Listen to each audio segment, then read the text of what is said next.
this was Ireland. You say it's Arizona? Yes, sir. Matters not if they got beer here. Right in that back of that yellow truck.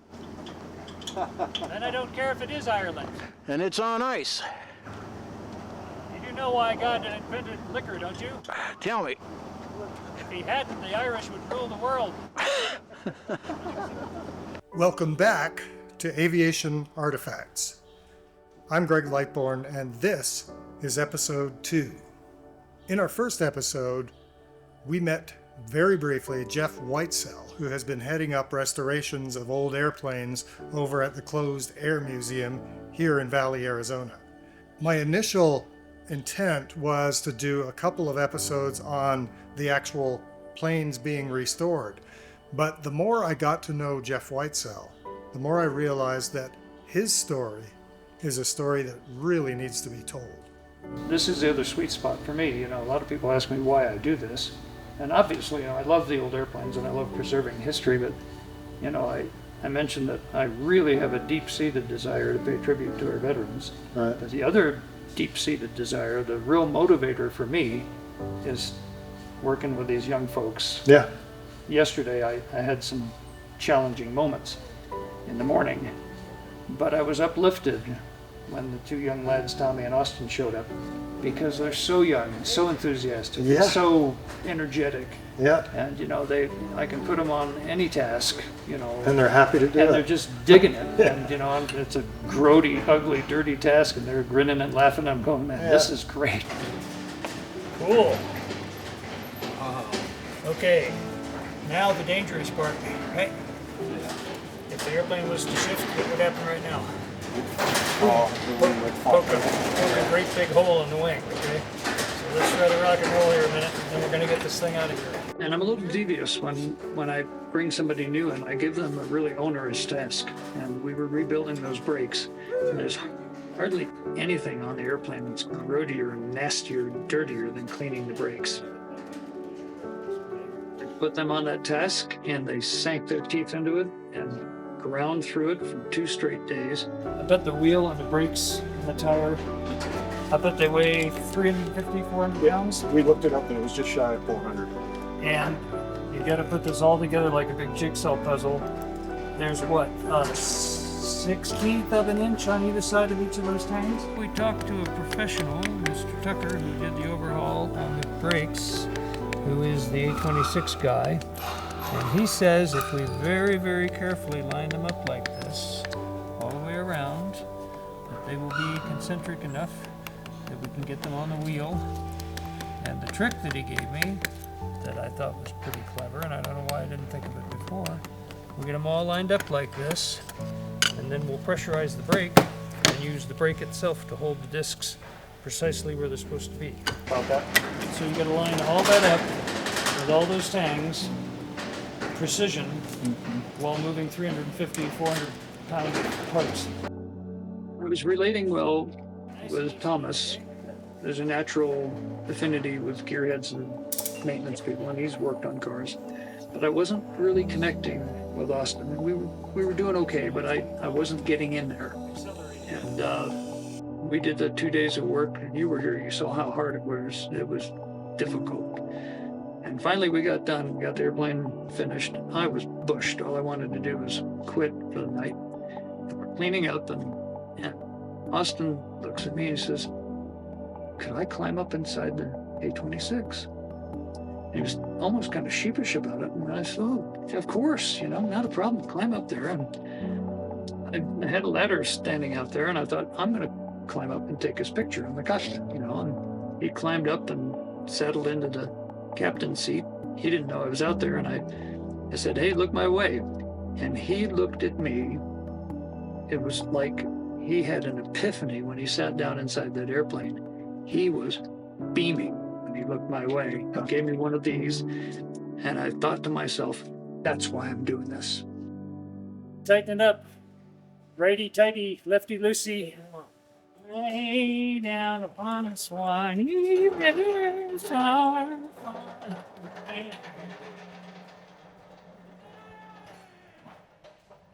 Dad was Bill Whitell, and served in the U.S. Marine Corps in China until the end of World War II.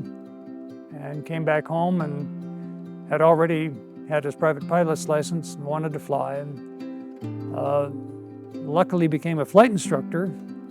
He would tell anybody that the best license he ever got was a flight instructor's license, and I feel the same way. That was the best license I ever got. So anyway, he, struggled his way up in aviation, and it had to be tough in the Depression years. And one of the great romantic things he used to talk about is how he got a lucky break. He's flight instructing, and the problem with flight instructing is you're not logging cross-country time, you're not logging night time, you're not logging instrument time, which are all the numbers that you need to get on with the airlines. So he got a lucky break. He got on with Ryan Company in San Diego. They built the Ryan Navion, which is now the North American Navion. And my dad got this job where he was ferrying this single-engine airplane from Ryan in San Diego all the way to Buenos Aires in South America. Yeah. And he told these tales of how he would go down to Dredge Harbor, the local boatyard, and he'd get 3 of these portable gas tanks and put them in the back seat full of gas so that he could cut across the interior of the continent of South America rather than going all the way out to Recife and turning the corner. Right. You're flying a single-engine airplane over the most vast jungle on the planet. If the thing quit, you'd be done. Yeah. But he'd slide the canopy back when he was running out of gas and take the hose from the boat tank and take the cap off the fuel tank. You could reach it from the cockpit. Stick the hose in there and sit there and squeeze that squeegee. Okay. This is what people do to build cross-country time, right? On the tail end of one of those trips, he managed to talk himself into the jump seat of a Boeing Stratocruiser that was heading back. It was a Pan American airplane, and he met the pilot, and sweet talked his way into that jump seat. Well, the pilot just happened to be Kim Scribner, who was the chief pilot of Pan American Airways. And by the end of that trip, my dad had a job with Pan Am.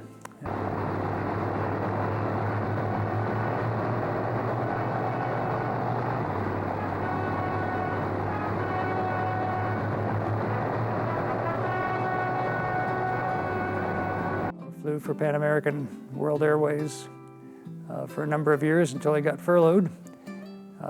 His timing was exemplary. He got furloughed about 3 months after I was born. Went back to work for the Whitell Construction Company, the hard-scrabble carpenters that were building houses in southern New Jersey. Was driving a bulldozer in the frozen grounds of New Jersey and decided that was no good. So he went up to Eastern Airlines up in New York and went to work for them and gave up his career with Pan Am. Now, my earliest memories were from Dad coming home. Dad was a great big guy. He was 6'4". He'd been a Marine Corps football player and good-looking guy. Both Pan American and Eastern used him in advertising. When he walked in the door in his airline uniform, it was impressive. And he would come home, and I would hear all the great tales of his great adventures at Pan Am and the Constellations and the Stratocruisers. But present adventures were in the Martin 404 and the DC-3s for Eastern Airlines, the Great Silver Fleet.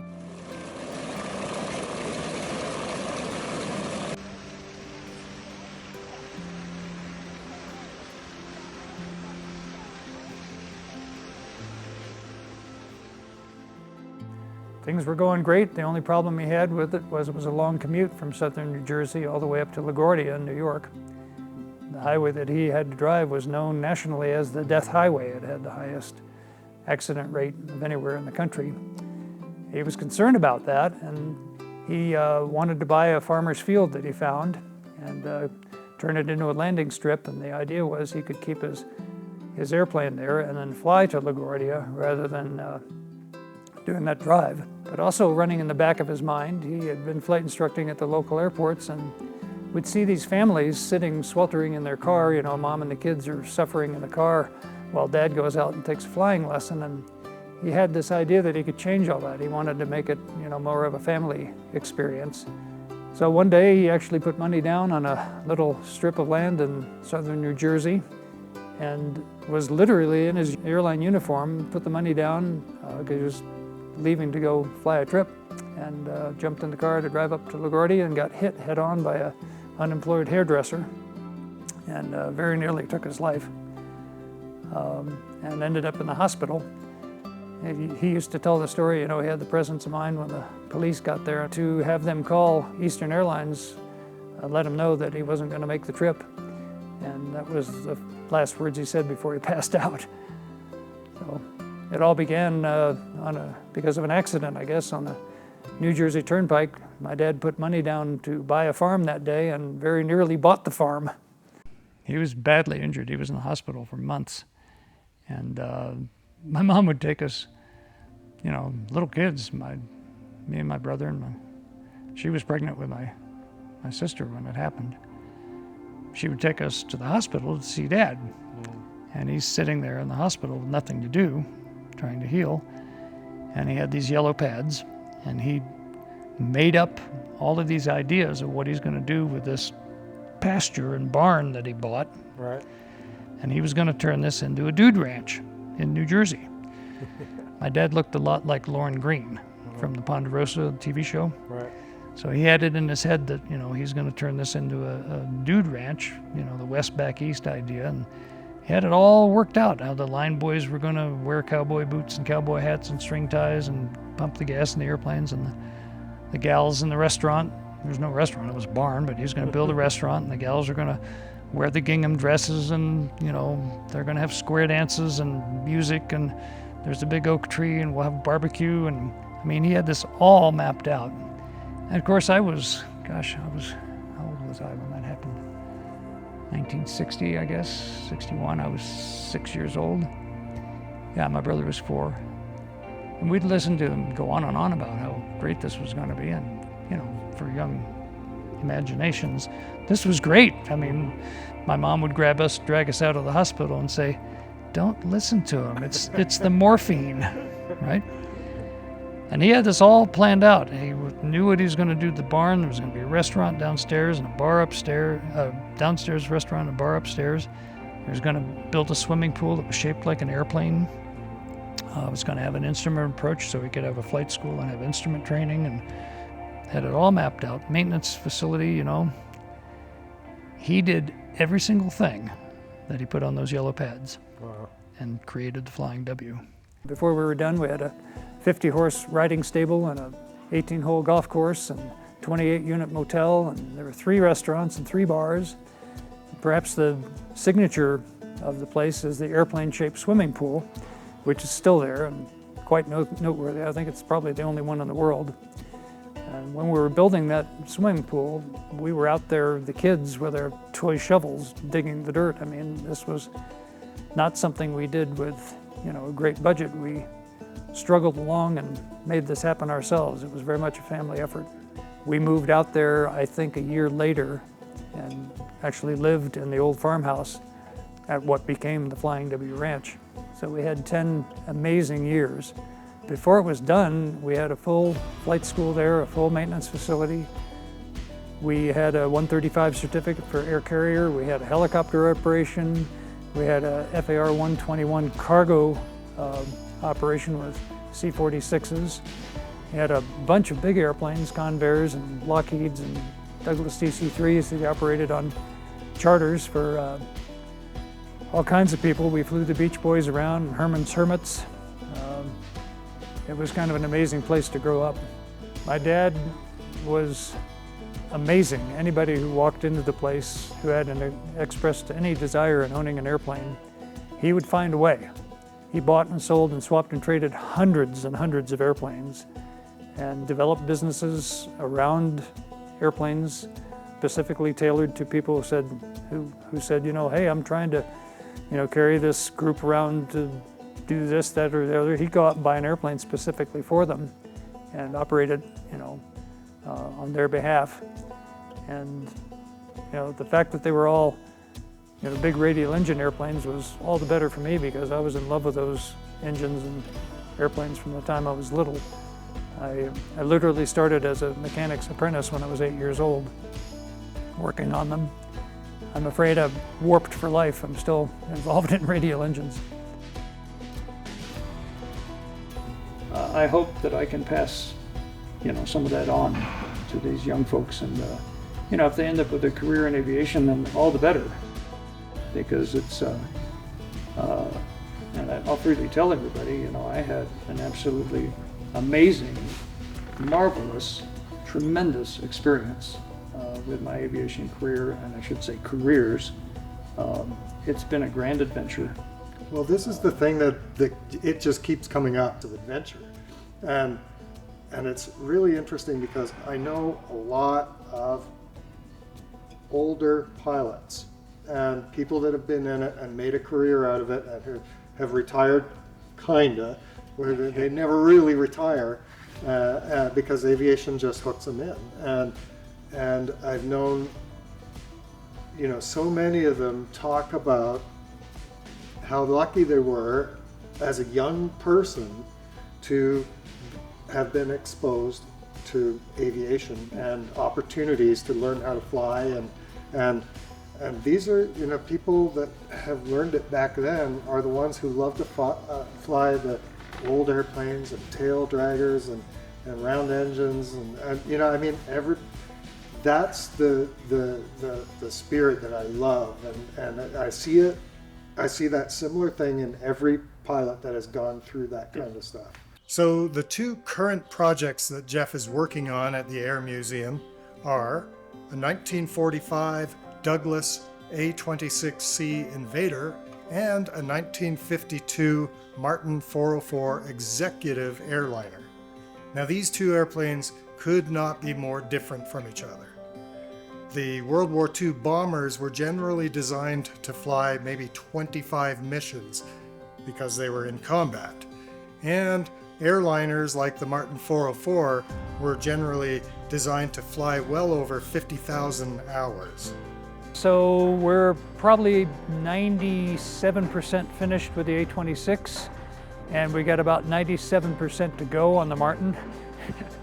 And this was supposed to be, you know, a parallel project, and you know, I thought I could do both at once, but I've proven that you really can't. The hardest part of working here in Valley is getting all the logistics in place so that when we get over here, we're efficient in our work. There's nothing more exasperating to have my volunteers, bless their hearts. I don't know where I'd be without them.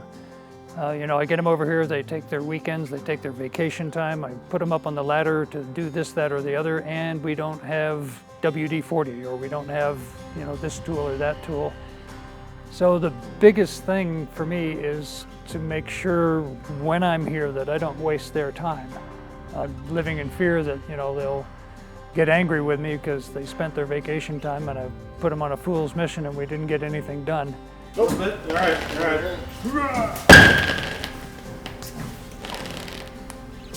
We're moving. We're going the wrong way, actually. No.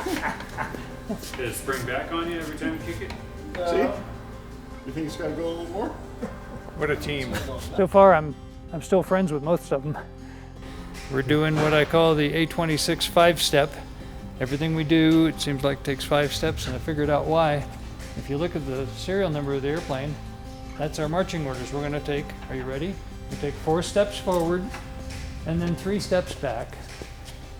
And then we're going to take 5 steps forward, and then 3 steps back. And then we're going to take 2 steps forward, and 3 steps back. And the net result of all of that is, you know, 15 or 20, whatever that tally, 20 steps to accomplish 3 steps of work. Yes, and that's why we're so far behind. Everything is complicated. The A-26 is probably the most challenging airplane I've ever worked on. The biggest problem is access. They built the airplane for speed and for carrying bombs, and they didn't really build it for maintenance. So every access panel is a little smaller, in my opinion, than it should be. Everything you do, you know, airplanes I'm accustomed to, you can reach in with both hands and do things. Well, this airplane, you got enough room at the access panel to get one hand in there, and sometimes maybe part of your head. It just makes everything very challenging.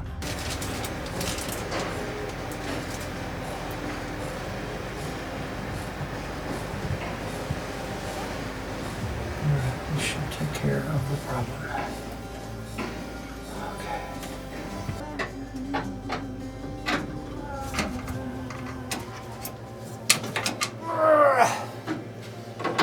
guess I'll never be the same. The other portion that's very, very frustrating is there aren't very many A-26s around, and the ones that are flying, there's many different models, so there's all different variations on systems and parts. This is the hydraulic manual for the A-26, and we turn to the pages about the nose wheel snubber, which we're having so much trouble with. And as Lady Fate would have it, as we printed it, I have page 78, and page 79 is where the description of removal of the shimmy dampener. Oh, that's pretty descriptive. And you see there's 78. 80. 79 didn't print. What are the chances? Not 50%, not 75%, 100%. Murphy said that anything that can go wrong will go wrong, but only at the worst possible time. Whitell's corollary to Murphy's law. Murphy was an optimist. So every single time we try to fix something on the airplane, I learn another ripple effect, trying to find the exact part number, trying to find part numbers that are compatible, and then of course trying to find a shop that can overhaul or repair the part that we need. You know, sometimes we go on the internet and we find a bit or a piece that we need, and we're excited because it's quote unquote new and it's got a yellow tag, and you look at the yellow tag and it's 1956. So guess what? You still have to overhaul it. I got an electric pump here. This is called the feathering pump. And what it does is it pumps oil up to the prop, so that if the engine quits, you have enough oil supply to feather the blades. Otherwise, you got like a big boat anchor out there that's going to drag you down. Finally, something goes right. One of the things we do to old radial engines before we start them, especially if they've been sitting a long time, this hasn't been running 6 months, so we pull them through because the oil seeps down past the rings and fills up the bottom cylinders. And if you have that head of fluid in there, it's non-compressible. And if you try to start the engine, if you turn it with the starter has a clutch, it'll slip. But if you're stupid and you got the magnetos on and you do that, the engine will fire on the other cylinders and hit that incompressible head of fluid, and you'll kink a rod. So you see all the movies where they're doing this heave-ho thing, pulling the propeller through.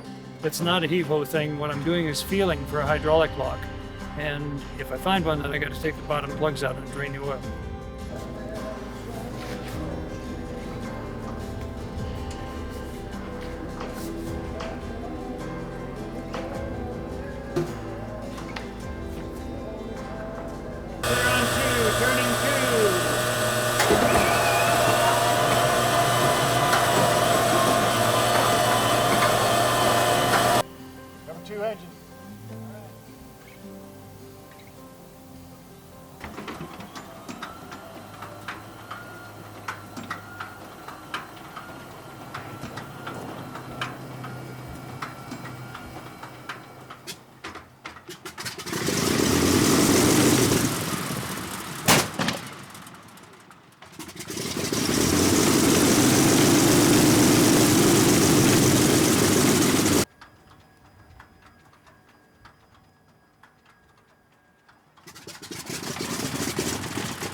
Well, I think the thing that has sustained us on the A-26 project is we work on it until we're in abject frustration, throwing our tools on the floor and cussing and swearing at each other.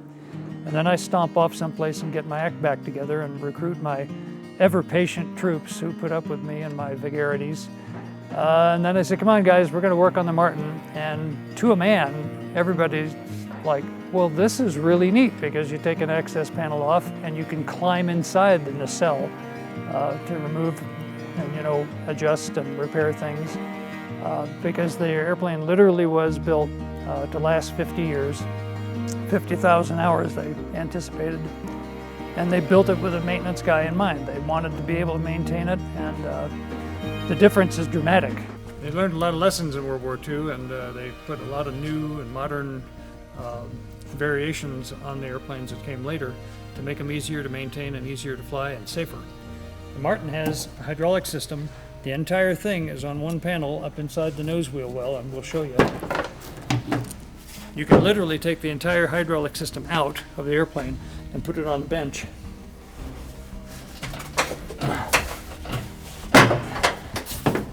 If we look right up in here, there's the entire hydraulic system. And you can see it's got dual accumulators with gauges on them. And up in the cockpit, we have repeater gauges. So not only can you see that you have accumulator pressure when you do your pre-flight, you can go and see them in flight.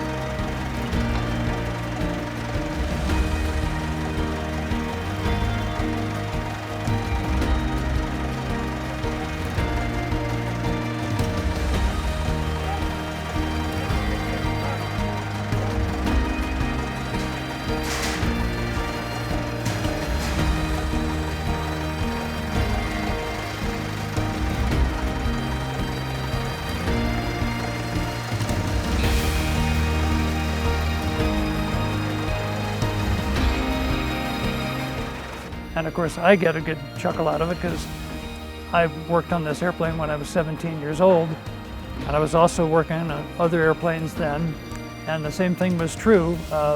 This airplane it has its challenges, but it's very, very easy to work on compared to others. Okay, that's a good check.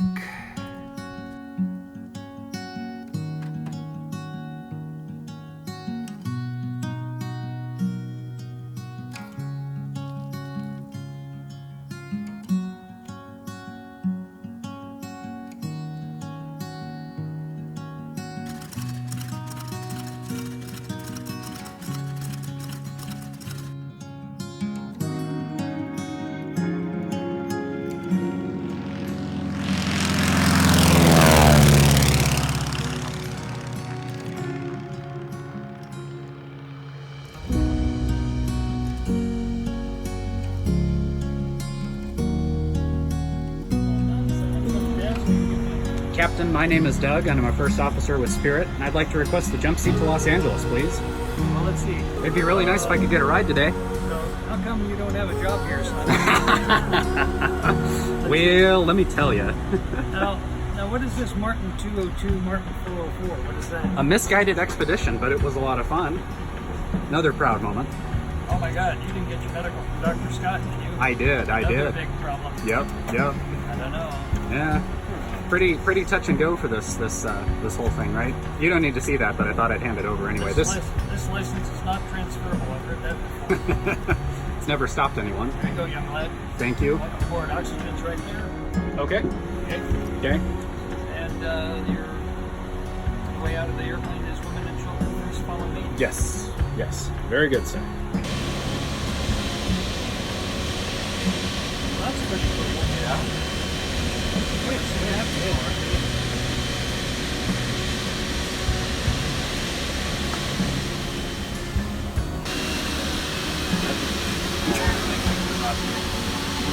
Lights go out.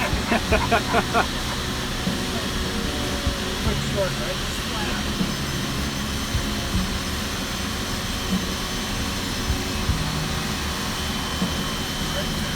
Boop.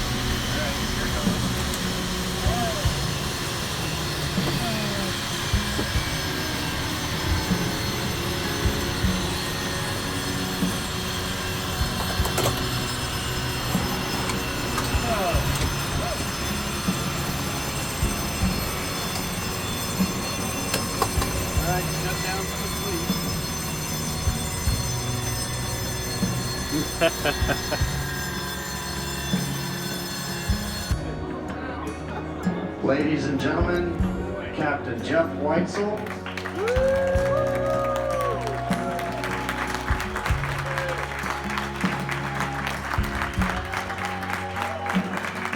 And he's accompanied by his wife Ginger and son Douglas.